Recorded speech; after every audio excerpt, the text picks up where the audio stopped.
Fala pessoal, bom dia. Meu nome é Giovanni, sou advogado criminal.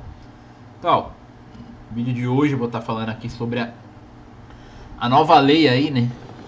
PL antifacção, vulgarmente conhecido como PL antifacção, ou Marco Legal de Combate ao Crime Organizado no Brasil, ou Lei Raul Ugman, para quem não sabe.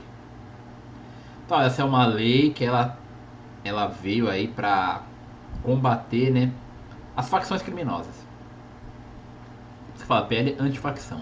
Comando Vermelho, PCC, enfim. Essas organizações. E o ponto é, nós temos no ordenamento jurídico a Lei 12.850 de 2013, que ela trata das organizações criminosas. Porém, essa nova lei, ela tratou das organizações criminosas ultraviolentas. Há uma diferença.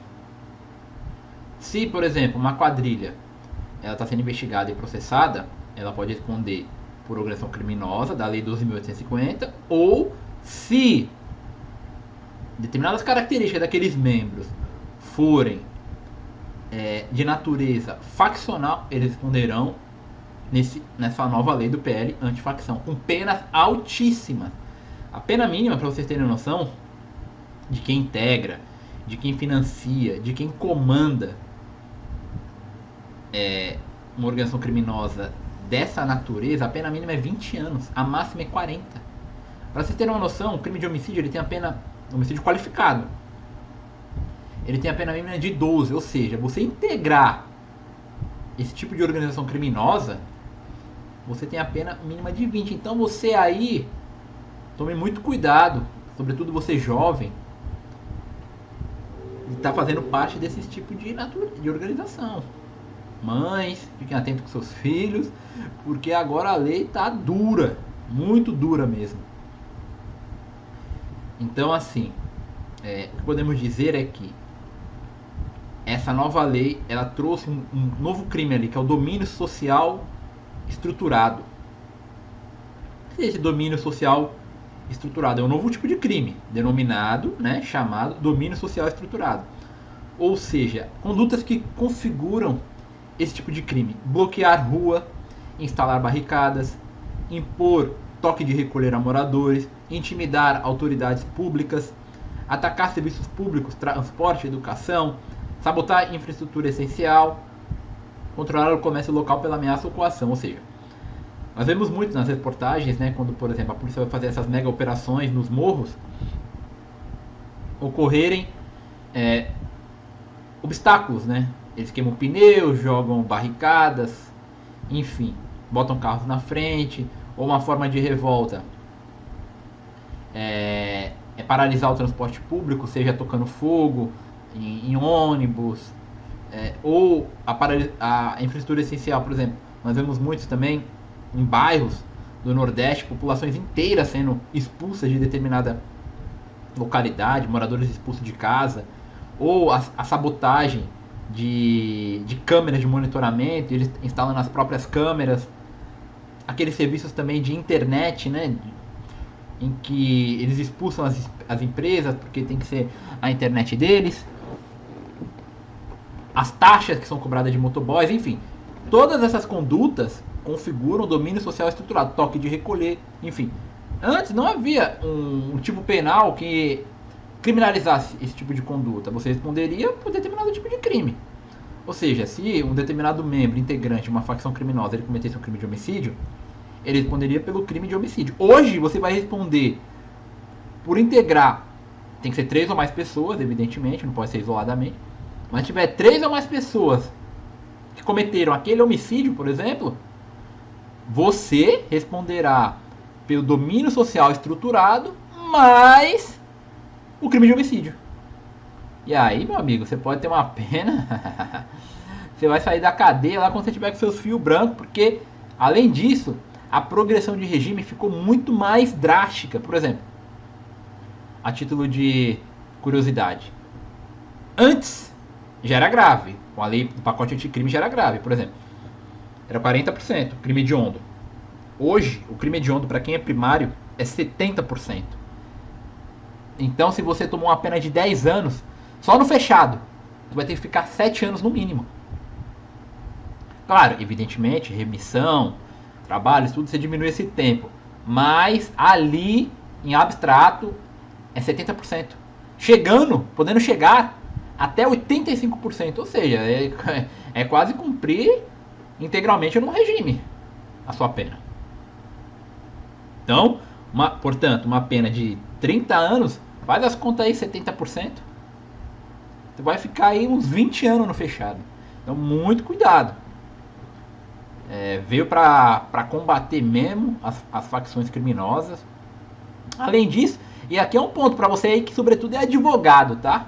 Você que é advogado, que se associa a esse tipo de organização, vulgarmente como pombo correio, vai chegar lá na cadeia, pega recadinho e leva para esses membros, você está favorecendo esse tipo de organização criminosa. E nesse caso, a tua pena mínima agora, advogado, vai ser 12 anos. Olha, 12 a 20, hein? 12 a 20, mas a mínima é 12.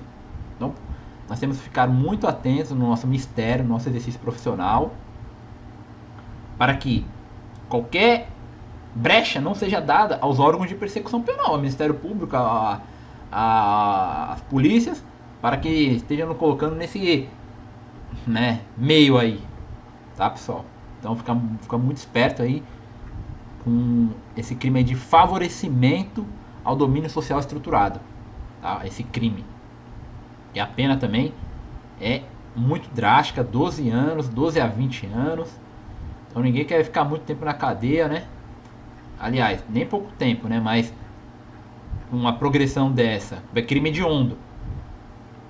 Ou seja, não é vedado indulto, graça, anistia, inclusive até o livramento condicional é vedado esse tipo de crime. Então, assim, podemos dizer que toda essa lei está levando a efeito a um encarceramento em massa. Evidentemente, mais pessoas serão presas, mais pessoas permanecerão por mais tempo presas, e nós sabemos, né, que essas facções criminosas elas se criaram dentro dos presídios, sobretudo aqui em São Paulo, né? Então será uma forma até de eles se criarem mais membros, né, mais soldados, enfim. Outro ponto também que eu quero trazer aqui, que é a punição de atos preparatórios. Nosso ordenamento, normalmente ele fala que você será punido pela sua ação ou omissão, pela tentativa ou pela consumação. Mas, por exemplo, há atos que são preparatórios para que você vai cometer aquele crime. No tráfico de drogas, você portar instrumentos de fabricação de drogas, por exemplo. Você não traficou, mas você tinha lá os petrechos para fabricação. Ou o crime de imprimir papel moeda falsa, notas falsas. Você tem a máquina lá que produz dinheiro falso, mas você não produziu dinheiro falso. Em ambas as situações, da mesma forma, você responderá pelos atos preparatórios, porque tudo aquilo indicava a finalidade de praticar o crime. É a mesma coisa agora no domínio social estruturado. Se houver elementos ali de que você cometeria algum tipo de crime, a barricada, e ainda houver indícios, elementos, provas de que você está vinculado a essa organização criminosa, ao PCC, por exemplo, você vai responder da mesma forma. Tá? Você vai ter uma redução de pena ali, mas você vai responder também pelos atos preparatórios. Outro ponto, a prisão preventiva. Hoje, o juiz, quando ele vai decretar a prisão preventiva, ele tem que verificar ali o preenchimento dos requisitos do artigo 312 do Código de Processo Penal. Sendo ali preenchidos esses requisitos, o juiz pode ou não decretar sua prisão preventiva. Ordem pública, garantia da ordem pública, risco à conveniência e aplicação da lei penal, garantia da ordem econômica, enfim, esses requisitos. Agora, para quem integra, facilita, comanda uma organização criminosa desse tipo ultraviolenta, a prisão preventiva é decretada de forma automática. Automática. Não tem choro e nem vela. vai ser decretada a sua prisão. Um outro ponto polêmico agora foi o corte do auxílio reclusão para famílias de facções. Então, seu pai é faccionado e seu pai foi preso. Você não vai receber o auxílio reclusão mais. Foi cortado. Isso é problemático, né? Porque o auxílio reclusão é destinado à família, não ao preso. Mas o que argumentam? Que isso teria uma eficácia dissuasória. Olha, já alertando, se você for preso, não vem querer aqui que tu vai ganhar um auxílio reclusão aí de um salário mínimo. Não, você não vai ganhar mais. Então, é isso, né?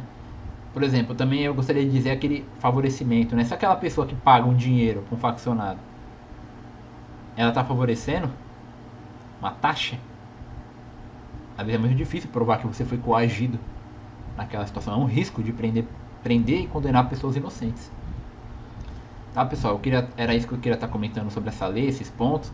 No comentário eu vou estar deixando um PDF sobre essa lei, né, tratada, o que mudou, caso vocês queiram estar baixando, tá dando uma lida, né, uma curiosidade. Então, pessoal, o vídeo de hoje foi esse, espero que tenham gostado e bom domingo aí pra nós.